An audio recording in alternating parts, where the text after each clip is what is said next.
Before diving into this incredible story, consider subscribing to the channel and hitting the bell. Every story here has something to say, and you won't want to miss a single one. Ethan Reynolds, a 42-year-old millionaire businessman, had always lived in a world where every detail, every decision, every transaction mattered. As the head of a real estate empire that spanned New York City, he was accustomed to poring over financial reports on his sleek screen in his panoramic office atop a skyscraper. His days were punctuated by meetings, phone calls, and negotiations. He knew his buildings like the back of his hand, but he had never actually set foot in some of them, preferring to delegate management to intermediaries. That cold November morning, the phone on her desk buzzed. The voice of Marcus, her property manager, was unusually strained. "Mr. Reynolds, there's a problem with apartment 3B in the Harlem building. The tenant hasn't paid rent for 2 months." Ethan frowned. This kind of delay was common in some neighborhoods, but Marcus continued, his voice thick with concern. "I advise you to go and see for yourself. I fear it is more serious than usual." This recommendation caught Ethan off guard. He wasn't the type to get involved in this type of direct concern, but a curious mix of responsibility and compassion drove him to leave his office that day. He put on his thick wool coat, grabbed his scarf, and stepped out into the bustling streets of Manhattan. The taxi dropped him off in front of the old but sturdy red brick building, located in a Harlem neighborhood marked by history and community struggles.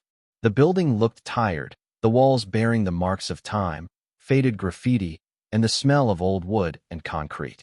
Ethan took the elevator to the 3rd floor, his heart beating a little faster than usual. In front of door 3B, he stopped, took a deep breath, and knocked gently. The silence stretched. Then, slowly, the door opened to reveal a young woman. She had fine features, but her face was marked by fatigue. Her eyes shone with a tired, almost extinguished light. Her hands, stained with multicolored threads, bore witness to hours spent sewing. She wore a simple dress, worn at the sleeves. "Hello, sir." Her voice was soft, almost a whisper, thick with shame. I couldn't pay the rent this month. I had some orders, but the money isn't enough." Ethan looked around the cramped room behind her. A sewing machine sat in the center, surrounded by piles of colorful fabric and half-finished garments hanging on hangers. Time seemed to stand still in this space where every inch was devoted to work. Ethan's gaze fell on a mattress on the floor, covered with a threadbare blanket.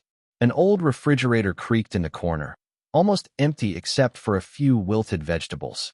On a small, rickety table, an open spiral notebook showed hasty handwriting, order lists, margin calculations, deadlines. Jasmine Carter, 24, a self-employed seamstress, often worked late into the night, her eyes red, her back hunched, sewing tirelessly to try to make ends meet. Her passion was palpable, but her body betrayed the exhaustion of a lifetime spent struggling. "You don't deserve to live like this," Ethan whispered, his voice trembling, unable to mask his disbelief. Jasmine looked away, her throat tight. "It's the reality for many like me, sir. Working hard, day after day, without ever really being able to get out." A heavy silence fell between them, laden with truth and pain. Ethan felt, in that precise moment, that his worldview had just been turned upside down. The visit to Jasmine's apartment never left Ethan's mind. What he had initially perceived as a simple administrative problem, a rent arrears, as he often saw in his reports, had turned into a shocking revelation. He thought back to his glass-enclosed office, perched atop skyscrapers, surrounded by numbers, graphs, and contracts. Up there, in that gilded cocoon, he had never truly appreciated the daily reality of the tens of thousands of people who lived in his buildings. The tired faces, the cramped rooms, the daily struggle to make ends meet. All of it seemed invisible behind the smooth, immaculate facade of his business. That day, Ethan felt a new weight on his shoulders, a mixture of responsibility, shame, and hope. He understood that his role could not be limited to that of a simple property manager. He had to become an agent of change. A few days later, back in his office, Ethan summoned Marcus and several members of his team. He spoke to them at length about Jasmine, her situation, but also about this community of artisans, artists, and hard workers struggling to survive in an often hostile environment. "We are fortunate to be more than just an owner," We must create the conditions for these talents to flourish, he declared with conviction. He then launched an ambitious support program for his tenants who, like Jasmine, worked in the arts, crafts, or small independent businesses. This program offered of the safe workspaces with machines and tools provision in several of its buildings.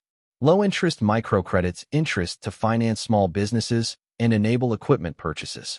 Professional training in partnership with local organizations to develop business, marketing, and technical skills. A community support network in order to create a real spirit of solidarity among tenants. As the months passed, Ethan and Jasmine often crossed paths in the new workshops he had installed, in the hallways of the buildings, or during program meetings.